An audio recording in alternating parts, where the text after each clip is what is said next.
caros participantes do 16º Congresso de Ecologia do Brasil. É com muito prazer que eu participo de mais essa edição do Congresso de Ecologia, agradecendo desde logo os organizadores e aqueles que estão nos assistindo. Tradicionalmente, este é um congresso que trata de uma questão essencial para o país e para o mundo. O próprio nome ecologia revela a extensão, a grandeza e a importância deste congresso, razão pela qual eu estou aqui para refletir com os participantes sobre uma questão que é fundamental para a gente entender a atualidade dos problemas ambientais brasileiros e a sua complexidade. Eu gostaria de discutir um pouco, durante esse evento, sobre os antecedentes e as perspectivas da política ambiental praticada no Brasil. Para isso, eu farei um recorte temporal para mencionar como esses temas foram sendo introduzidos na discussão internacional, como eles foram progredindo no debate internacional e, sobretudo, como eles tiveram desdobramento nos estados nacionais e nas políticas públicas de todas as nações do mundo. Nós podemos considerar a Conferência de Estocolmo de 1972 como um marco importantíssimo que introduziu no plano internacional o debate da questão do meio ambiente e da sustentabilidade. Se nós formos olharmos na história, 1972 foi ontem, mas é uma data importante para assinalar aquilo que eu denomino como os antecedentes da política ambiental brasileira e que repercutiu internacionalmente em todos os países. Até 1972, o mundo ainda não tinha se dado conta, embora uma iniciativa chamada, proporcionada pelo Clube de Roma, já tratava dos limites do crescimento, indicando que o crescimento não podia se basear no consumo infinito dos recursos naturais. Esse tema era um tema muito acadêmico, muito restrito à academia e à elite dos formuladores das políticas públicas em todos os países. Pois bem, em 72 surge a Conferência de Estocolmo das Nações Unidas, a primeira Conferência das Nações Unidas sobre Meio Ambiente, e foi um marco para influenciar as políticas públicas dos Estados nacionais. Por essa razão, logo no ano seguinte, em 1973, o Brasil criou a Secretaria Especial de Meio Ambiente, a antiga SEMA, naquele tempo localizada na estrutura do antigo Ministério do Interior. Portanto, a criação da SEMA foi o primeiro passo para sintonizar o Brasil com as novas tendências internacionais que surgiam sobre um tema absolutamente novato, que era o tema do meio ambiente. Posteriormente, a SEMA foi criada em 73 e, em razão do trabalho realizado por essa secretaria, sob a liderança do saudoso professor Paulo Nogueira Neto, que deve ser considerado o patriarca da política ambiental do Brasil, foram se desenvolvendo várias iniciativas, ainda que tímidas, para começar a configurar o que é hoje a política de meio ambiente praticada no Brasil.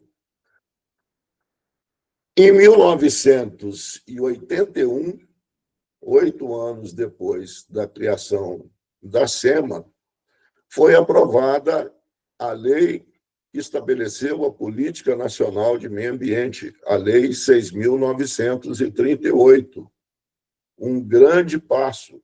Pela primeira vez, o Brasil passava a ter um estatuto jurídico, passava a ter um arcabouço legal para configurar a Política Nacional de Meio Ambiente e estabelecendo os instrumentos de gestão, como o monitoramento da qualidade ambiental, o licenciamento ambiental, o controle e a fiscalização da degradação do meio ambiente e outras iniciativas mais que não estavam presentes até então no ordenamento jurídico do Brasil. Ainda assim, embora a lei tenha saído, a efetividade dessa lei acabou vindo em 1981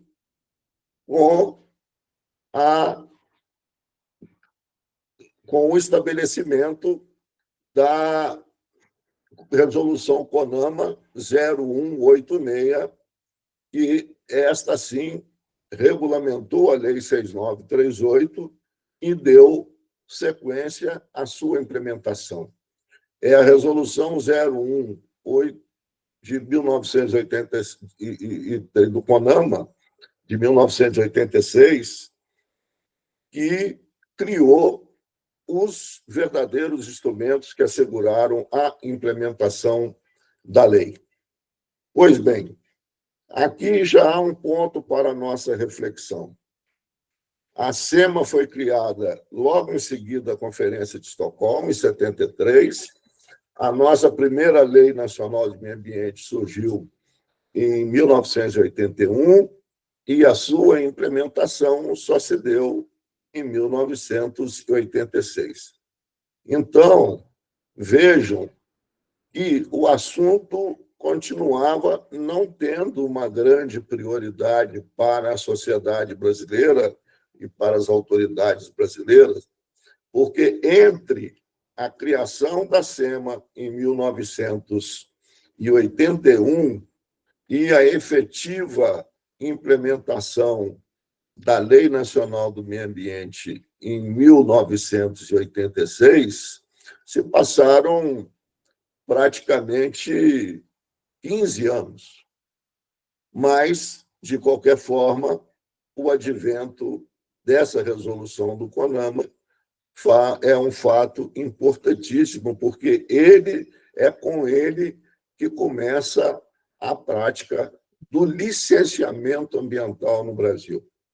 É com essa resolução de 1986 que se estabelece as condições para que todas as atividades efetivas e potencialmente poluidoras fossem submetidas a processo de licenciamento.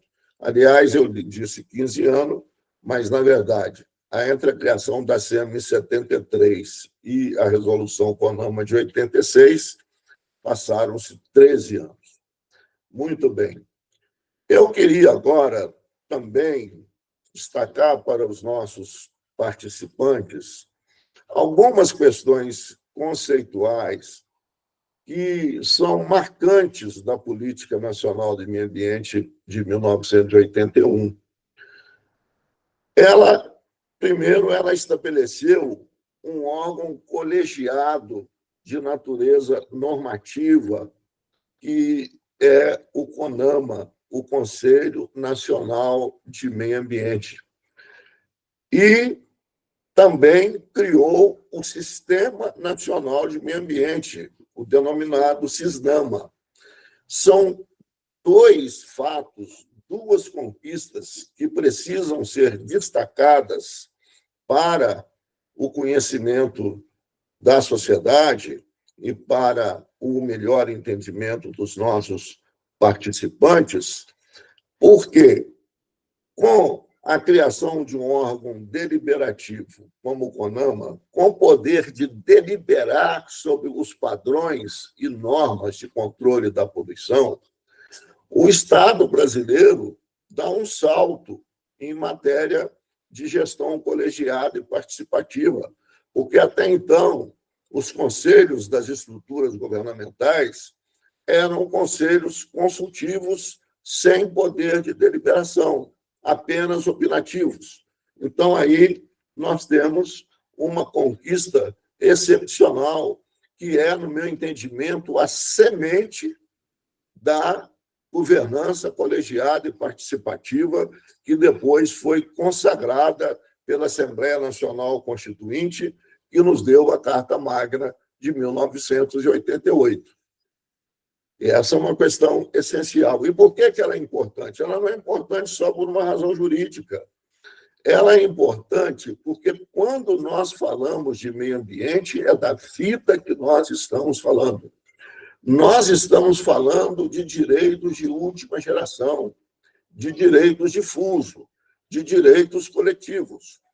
Ora, então, nada mais importante do que ter organismos colegiados com a participação da sociedade civil para deliberar questões que são do interesse de toda a coletividade.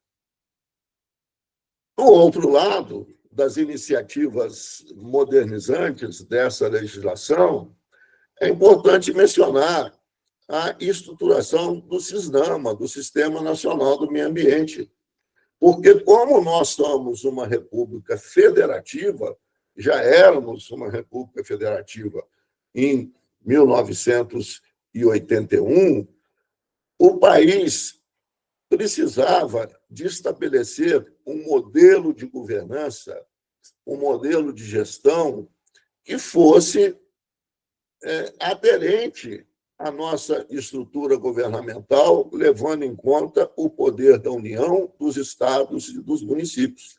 Isso é o SISNAMA. O SISNAMA é um sistema integrado pelos órgãos e entidades da União, que tratam do tema ambiental e conexos, é integrado pelos estados da federação e pelo Distrito Federal, e é integrado por todos os nossos municípios, de tal maneira que o processo decisório tem a grande oportunidade de ser um processo decisório sistêmico. Com a criação de um modelo sistêmico de governança, o Brasil deu o primeiro grande passo para superar a concepção antiga das políticas públicas baseadas em decisões compartimentalizadas, departamentalizadas. O modelo de gestão do Estado antigo, anterior a essa lei, e sobretudo anterior à Constituição de 1988, era um modelo repartido.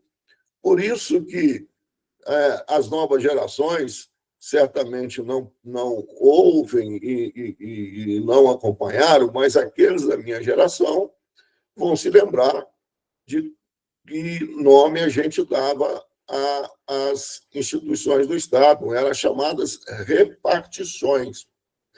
Isso significa que a implementação das políticas públicas era de tal modo repartida que o Estado era organizado através de repartições. Isso, felizmente, começa, isso é consagrado na Constituição de 88, mas isso começa na Lei da Política Nacional do Meio Ambiente de 1981, que permitiu que você tenha um processo integrado de gestão, em que a União, os estados e municípios atuam de maneira sinérgica e, ao mesmo tempo, um modelo de governança colegiada e participativa através do CONAMA, rompendo uma outra concepção velha de governo, que era as decisões monolíticas e unilaterais da autoridade pública, para que a sociedade tivesse mais espaço, com outras esferas de governo, a tomar decisões mais consentâneas com a realidade do país e com as demandas de qualidade ambiental apresentada pela própria sociedade. Então, esse é o primeiro momento da minha fala, de fazer uma análise desses antecedentes, que eu vou prosseguir com outras considerações, para o entendimento de como evoluiu no Brasil o tema da gestão do meio ambiente e da sustentabilidade. Em seguida, a Lei 6.938 de 1981 veio a Assembleia Nacional Constituinte e a Constituição de 1988. Esse é outro momento alto da administração pública brasileira, é outro momento alto da nossa vida política, porque a Constituição de 88, pela primeira vez na história do país, incluiu no seu texto um capítulo específico sobre meio ambiente, que é o capítulo 225.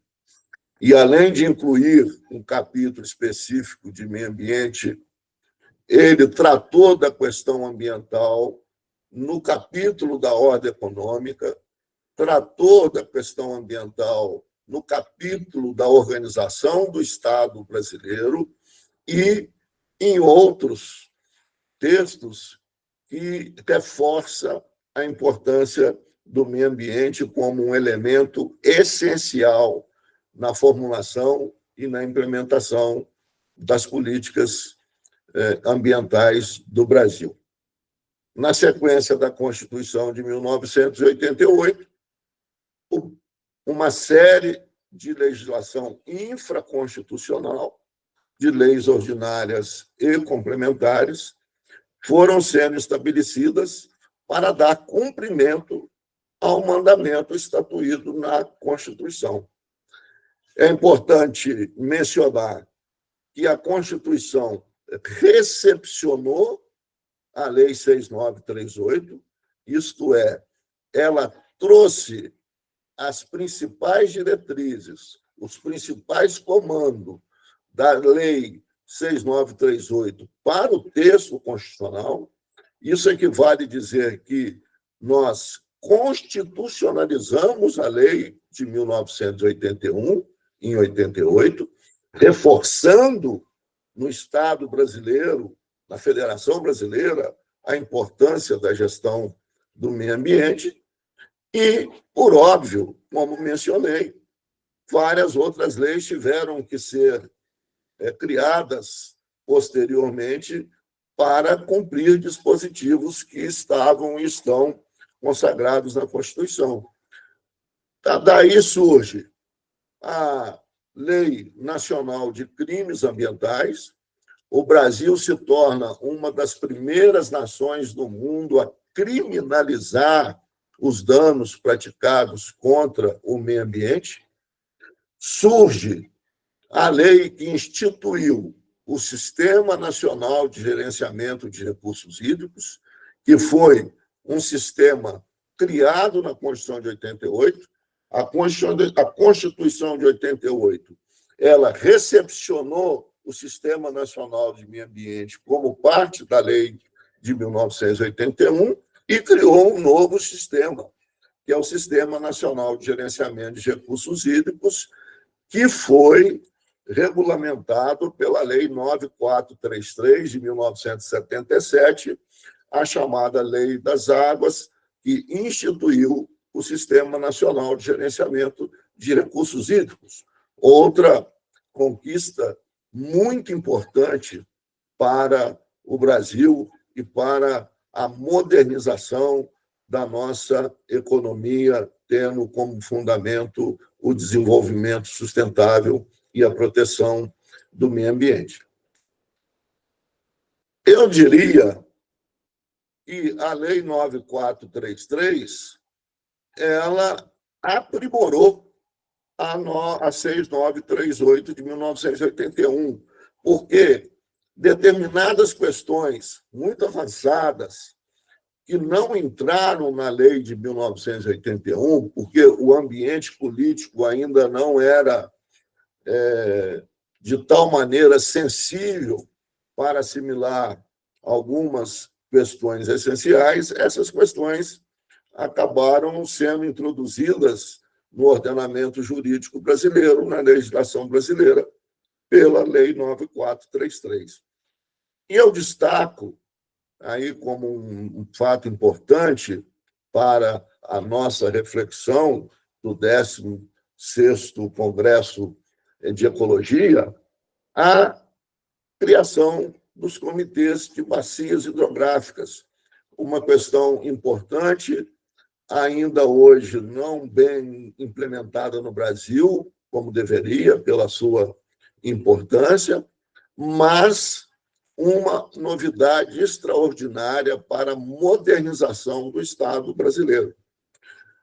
Porque, em sintonia com a Constituição de 88, que estabeleceu um federalismo cooperativo no funcionamento do Estado Nacional, a Lei 9433 trouxe a grande conquista dos comitês de bacia, que é um espaço institucional de gestão colegiada e participativa, que tem poder de deliberação e o poder de aprovar o plano integrado de recursos hídricos das bacias hidrográficas, constituindo um ordenamento não apenas do uso da água, mas também do uso do solo nas bacias hidrográficas, e, com isso, deu um passo importante para criar um instrumento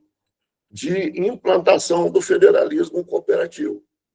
Porque até a Constituição de 1988, nós tínhamos um federalismo que, infelizmente, ainda resiste hoje, que é o federalismo verticalizado. Nós sempre tivemos uma tradição, desde a primeira Constituição da República, de um federalismo muito verticalizado. O que é o que nós poderíamos considerar como um federalismo verticalizado?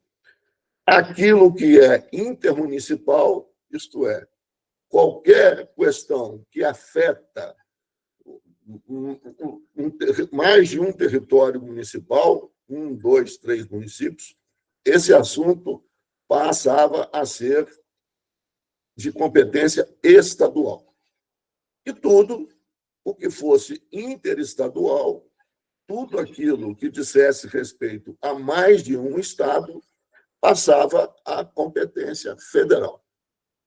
Ora, com a criação do Comitê de Bacia Hidrográfica, previsto na Lei das Águas, nós, pela primeira vez, estabelecemos no Brasil a possibilidade de uma cooperação lateral e multilateral entre os entes federados, incluindo a sociedade civil e os usuários de água.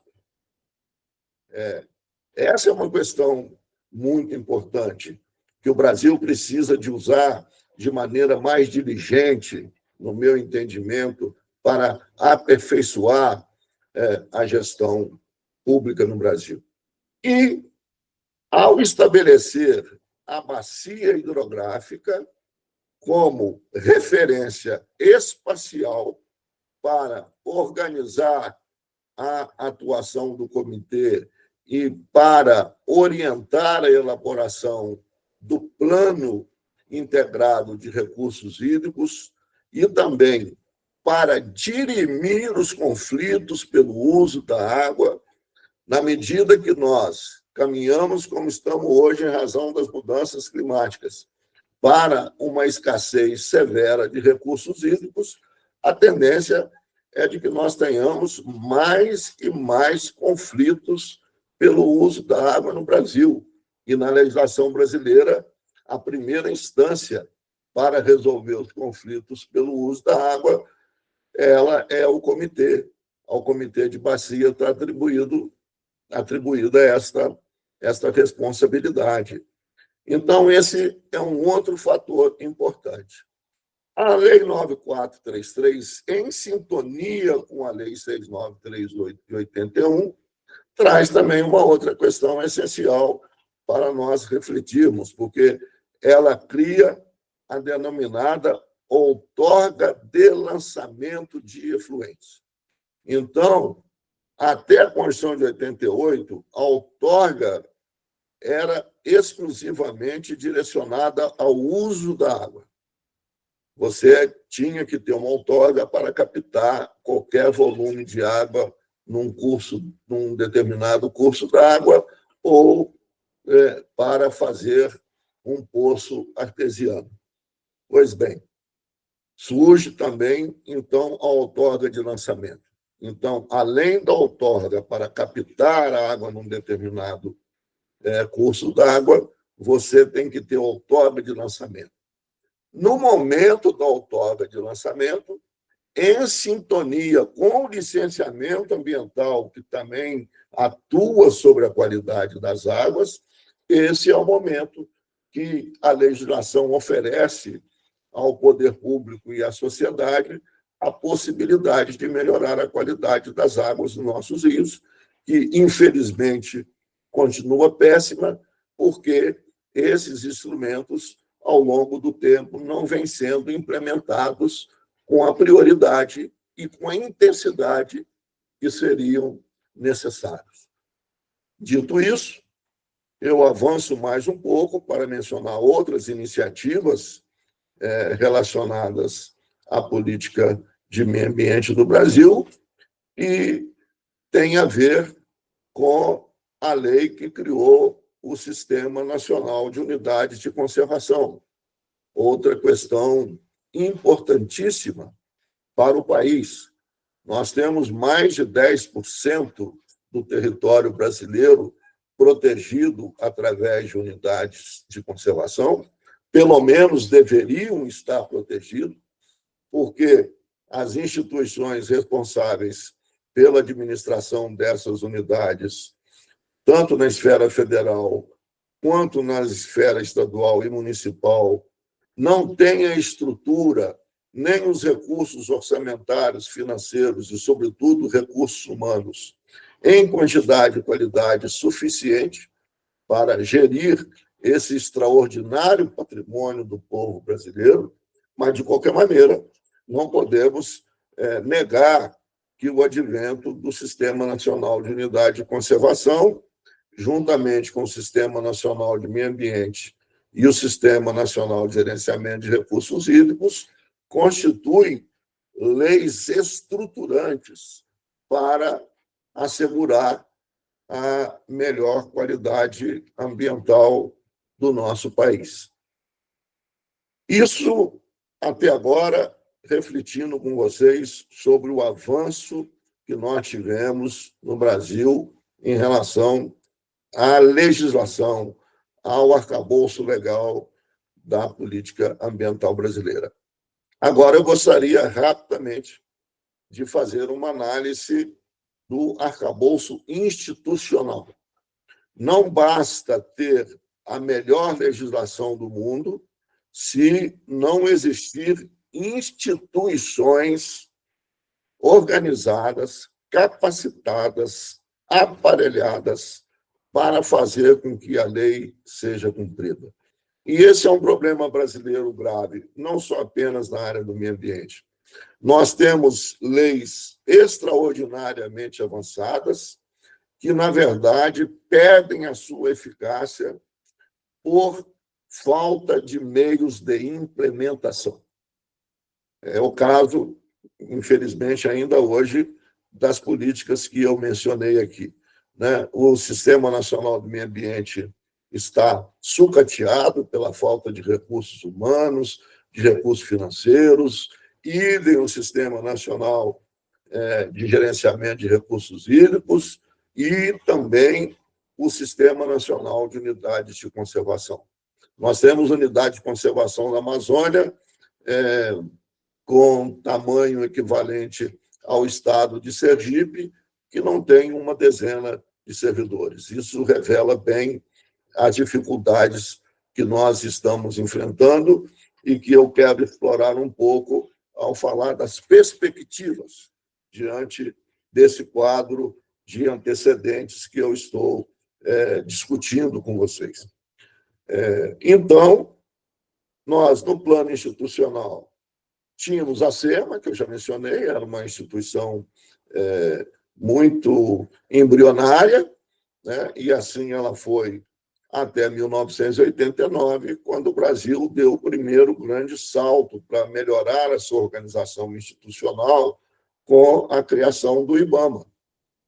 O IBAMA surgiu da incorporação da Secretaria Especial de Meio Ambiente, do antigo IBDF, Instituto Brasileiro de Desenvolvimento Florestal, da antiga SUDEP, que era a Superintendência de Desenvolvimento da Pesca, e da SUDEVIA, que era a antiga Superintendência da Borracha, que era uma instituição específica para tratar da política da borracha, principalmente voltada à Amazônia brasileira.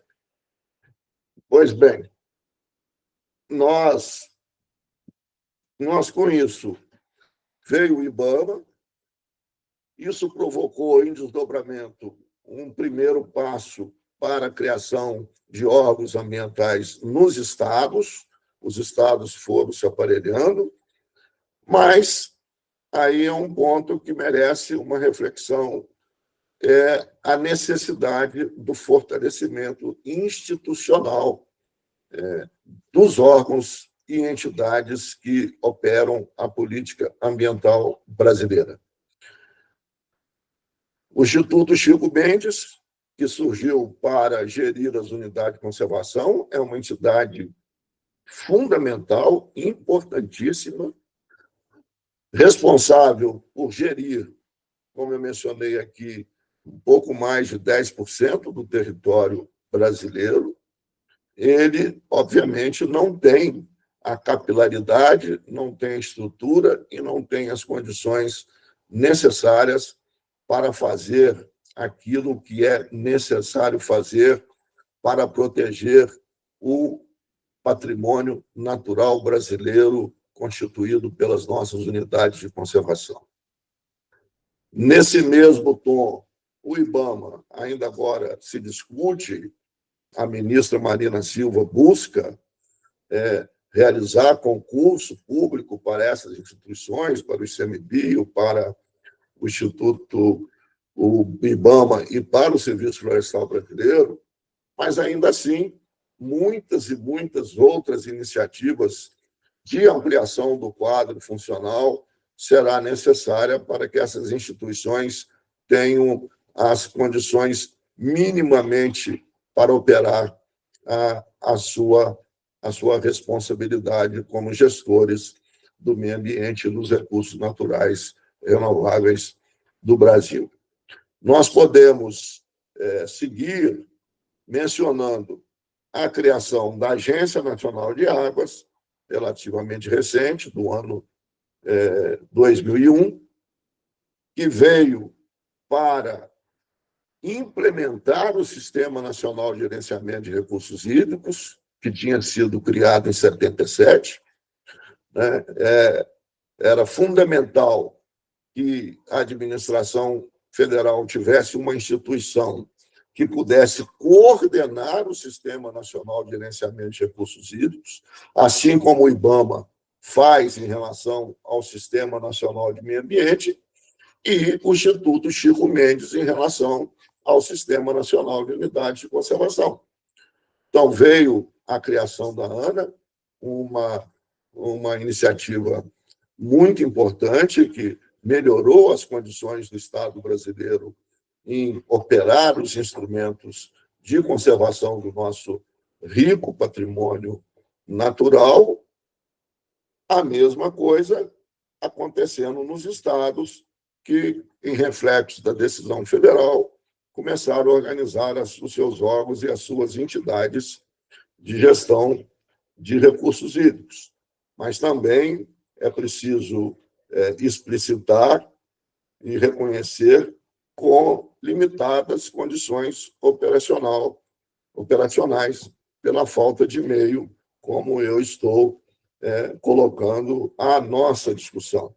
Na verdade, eu estou fazendo essa palestra com o intuito de levantar questões essenciais para que os nossos participantes possam questioná-las, tirar as suas próprias conclusões e, certamente, estabelecer a contribuição que a cidadania pode e deve dar para o aprimoramento das políticas públicas brasileiras, no nosso caso, especialmente da Política Nacional de Meio Ambiente. Com esse quadro que eu acabo de configurar, né, com esse quadro que eu desenho desde 1973, com a criação da SEMA, até um pouco a nossa realidade de hoje, eu gostaria de passar a discutir com vocês as perspectivas da nossa política de meio ambiente, né? Como foi, como chegamos até aqui, como estamos hoje e o que nós precisamos e devemos fazer em relação ao futuro. Esse é um ponto importantíssimo também. Por quê? Porque nesse meio tempo, e é natural, porque isso faz parte da história da civilização, o mundo não é estanque, né? O mundo está em permanente processo de evolução, a natureza, a atmosfera, né? Tudo está em permanente estado de evolução. Nesse meio tempo surgiu várias questões sobre as quais nós precisamos de refletir. E uma delas, que está hoje sendo citada à exaustão, é o tema das mudanças climáticas, que indicam novos caminhos para as perspectivas da política de meio ambiente no Brasil, e era um tema que, há 20 anos atrás, era sequer mencionado, era um tema muito limitado ao mundo acadêmico, à academia. E hoje não precisa mais de cientista para falar sobre as mudanças de clima. Qualquer cidadão, mesmo um cidadão iletrado, ele está observando no dia a dia as mudanças de clima. Veja o que está acontecendo no Brasil nesse momento. Veja o que aconteceu no Rio Grande do Sul, o que está acontecendo na Amazônia, o que está acontecendo no Pantanal, o que aconteceu em São Paulo, em matéria de incêndios, queimadas, fumaça poluindo a atmosfera em níveis nunca antes registrados. Então, essa é a questão que nós temos que lidar com ela no futuro, além de melhorar todas as políticas estabelecidas até aqui. Como falei, precisamos de melhorar a política de meio ambiente, precisamos de melhorar o monitoramento da qualidade das águas, precisamos de melhorar o monitoramento da qualidade do ar, precisamos de melhorar a governança das nossas unidades de conservação, precisamos de ter um licenciamento ambiental mais ágil, mas, ao mesmo tempo, mais eficiente e mais eficaz, um rigoroso processo técnico de decisão. Isso continua na pauta, isso continua e deve guiar os nossos próximos passos em relação ao futuro, mas agora com um ingrediente novo das mudanças climáticas, que é um tema que o mundo inteiro está lidando com ele. O tema das mudanças climáticas foi colocado no top do debate internacional, é um tema que está hoje no G20, no G7, as principais lideranças do mundo falam em mudanças climáticas, pela gravidade que nós temos observado no Brasil e no mundo inteiro, mas ainda assim, se a gente perceber, e eu tenho certeza que os nossos participantes estão sempre atentos a essas questões, nós vamos perceber que, embora a situação seja grave, o processo decisório tem caminhado com uma inexplicável lentidão, né? Porque nós não estamos fazendo com que as políticas governamentais acompanhem o ritmo das mudanças do clima provocadas pelas emissões dos gases de efeito estufa. Ora, as mudanças climáticas são a consequência. A causa é a emissão dos gases de efeito estufa. Então, é preciso de políticas públicas eficientes para agir sobre a causa. Agir sobre a causa significa o quê? Reduzir as emissões dos gases de efeito estufa. E isso, infelizmente, não vem sendo acompanhado com a gravidade que o problema tem nos mostrado.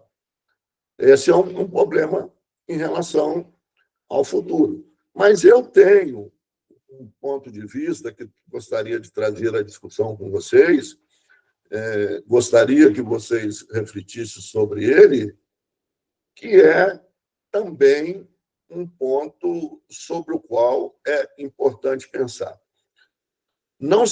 A agenda ambiental brasileira e mundial está se restringindo à agenda do clima. Há uma overdose sobre esse tema. E, com isso, eu não estou querendo diminuir a gravidade do problema. Ao contrário.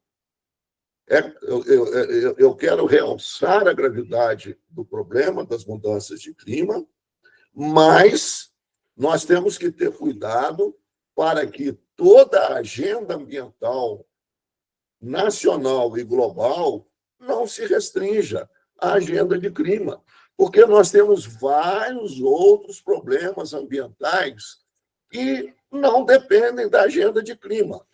Vou voltar aos temas que o Brasil precisa ainda de evoluir muito em razão da necessidade de fortalecer a sua política nacional do meio ambiente.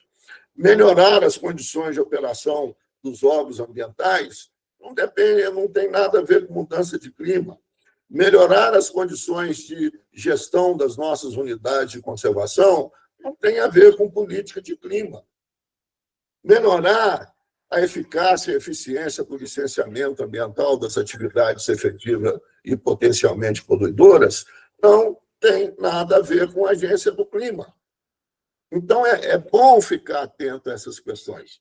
Aliás, eu me preocupo porque, na medida em que as principais lideranças do mundo, sobretudo do mundo desenvolvido, trata, e tem que tratar mesmo, e quero insistir nisso, a questão do clima, mas que adota a questão do clima como se ela fosse o único tema da agenda, nós estamos entrando numa zona de risco, no meu entendimento, porque nós estamos deixando duas outras agendas fundamentais para a humanidade, que é a agenda da água e a agenda da biodiversidade.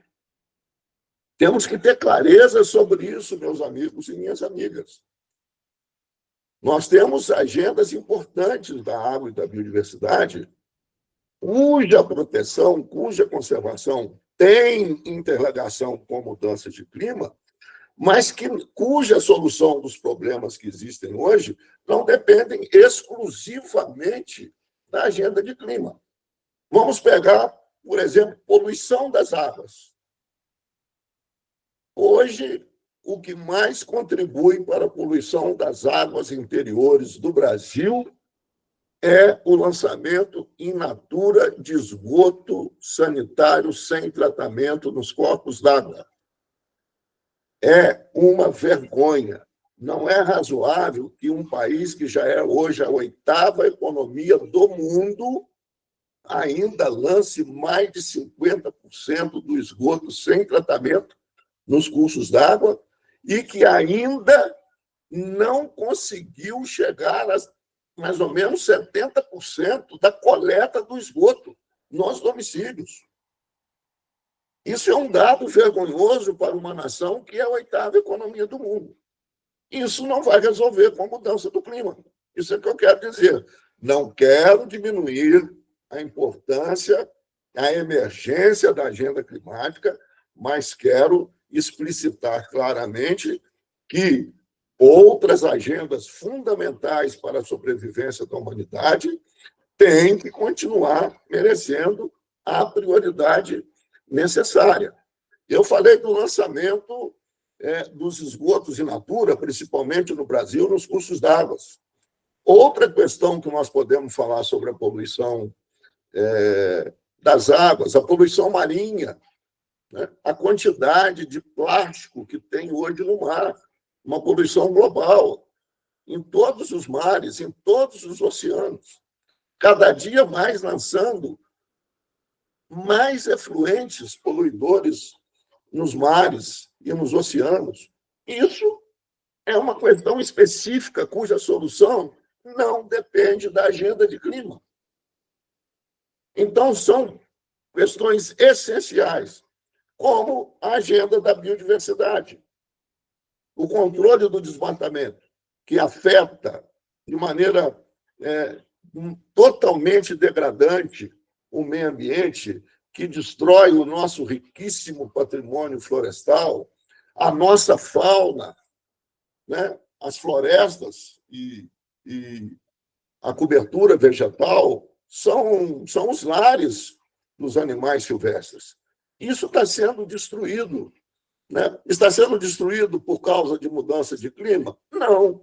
Está sendo destruído porque o Brasil insiste num projeto suicida de expandir a fronteira agropecuária em terras com florestas, ao mesmo tempo em que o próprio Ministério da Agricultura reconhece que nós temos 700 mil quilômetros quadrados de pastagens e terras degradadas no sul, no sudeste e no nordeste.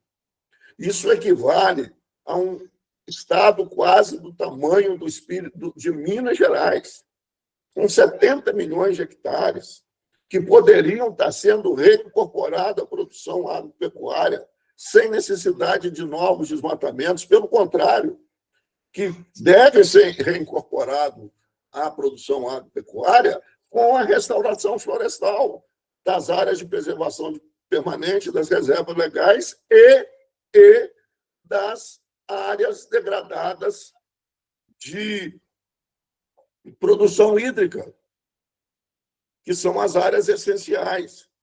Aliás, nos tempos de hoje, o fator de restrição mais importante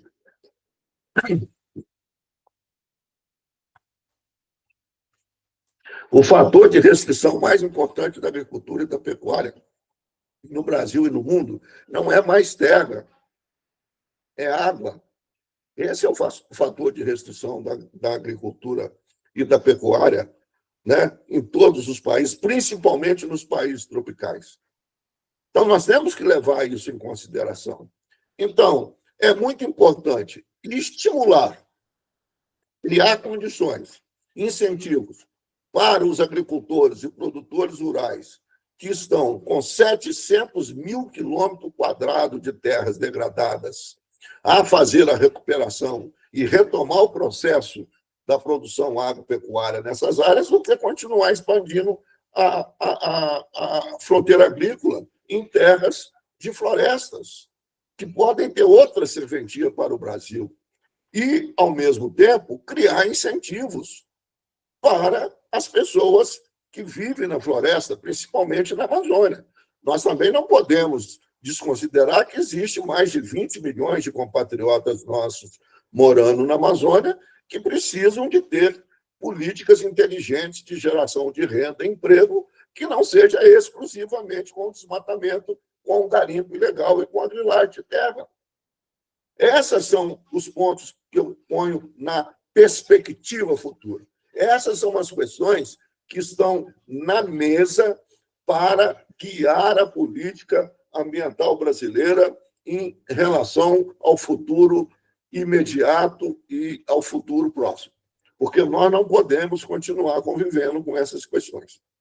Por fim, para concluir o meu diálogo com vocês, agradecendo desde logo a paciência e a atenção em me ouvir, eu quero também fazer uma reflexão um pouco. Por que as coisas não acontecem no ritmo que nós gostaríamos? Por que essas questões não andam no ritmo que a gente acha que seria necessário, como eu mencionei aqui, em várias das nossas políticas públicas, né? De floresta, de água, né? de controle ambiental, etc., etc. É porque isso explica muito a questão das mudanças de clima. Por que chegou ao ponto que chegou? Por que está chegando a esse ponto? E por que ainda pode piorar muito até 2050, 2070, né? Até 2100? Porque aí nós temos uma outra crise que precisaria de uma outra palestra, mas que eu queria encerrar falando um pouco daquilo que eu chamo da crise civilizatória. Nós estamos vivendo uma crise, de várias crises, mas, para mim, a mãe de todas as crises vividas pela humanidade hoje é a crise civilizatória. E ela decorre, para mim, de dois grandes equívocos históricos que eu mencionaria aqui para dialogar com vocês.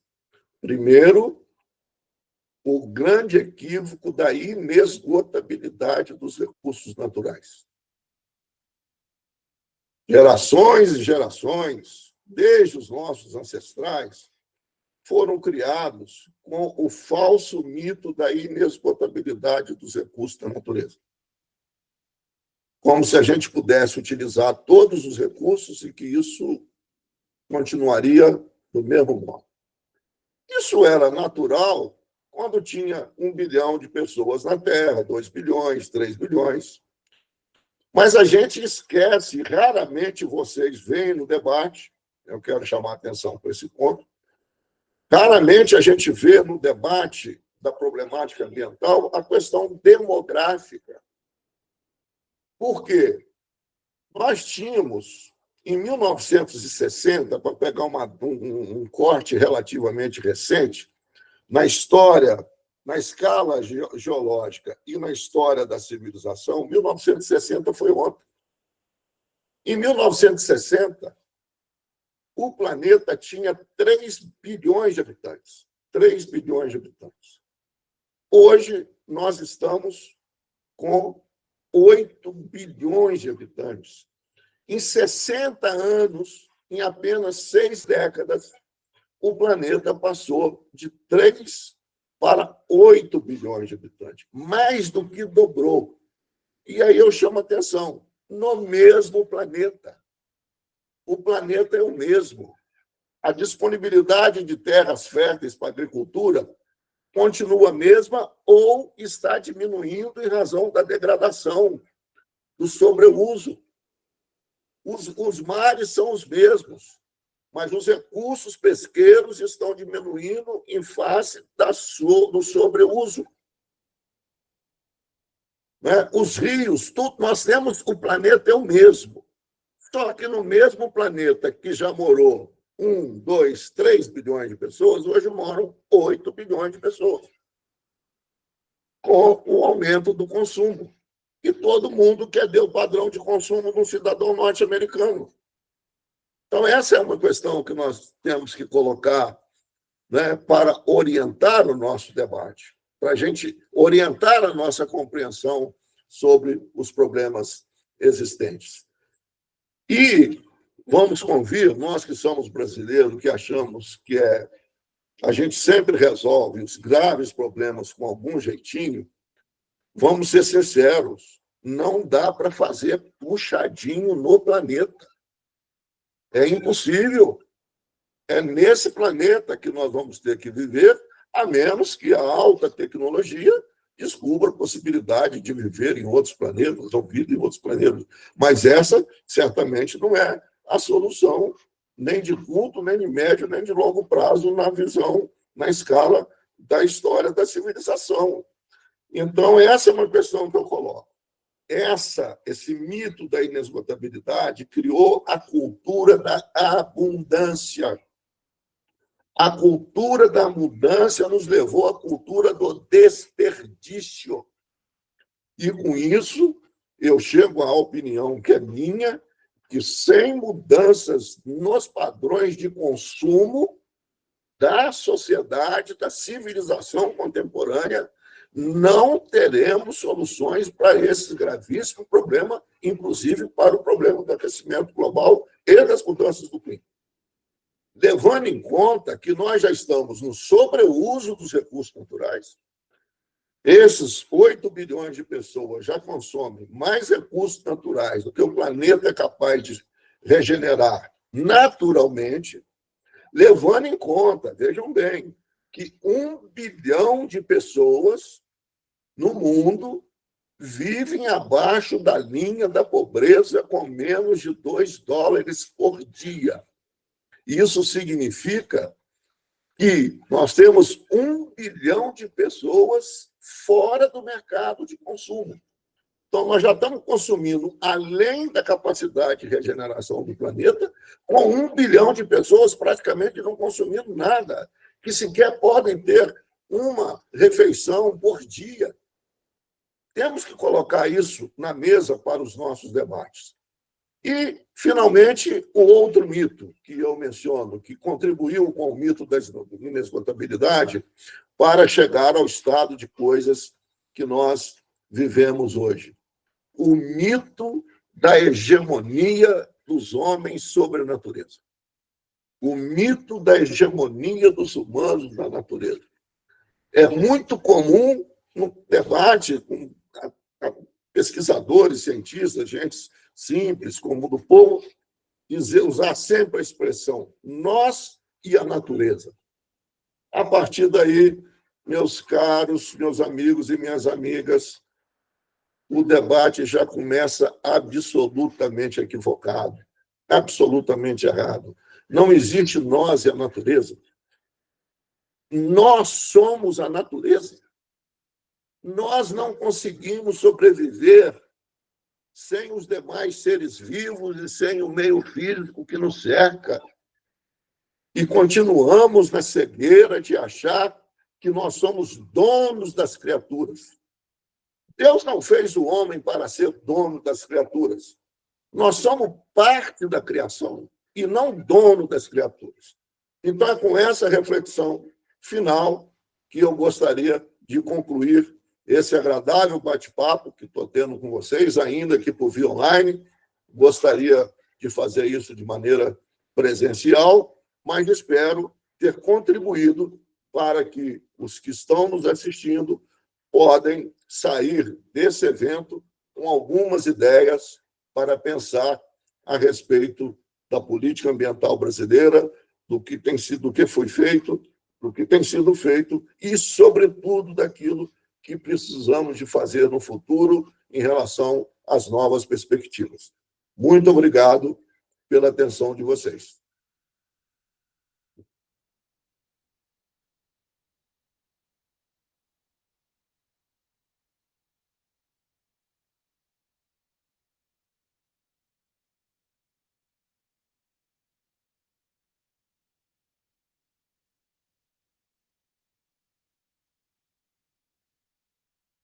Está na escuta aí, Wesley?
Tanta bomba que já tem, já tem. E aí, mestre?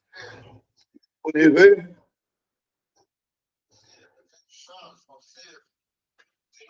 Pode desligar, Wesley. Vou desligar, hein?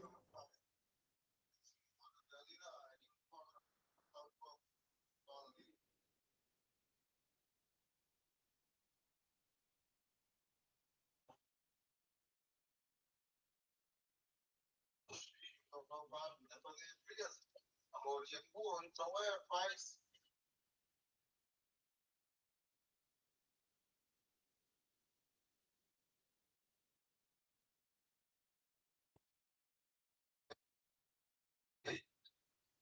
Muita água para ele que foi plantado, começou com o barulho de porco. Escuta, Wesley. Mas, graças a Deus, não estava danificando lá fora, não, né, cara? Mas, graças a Deus.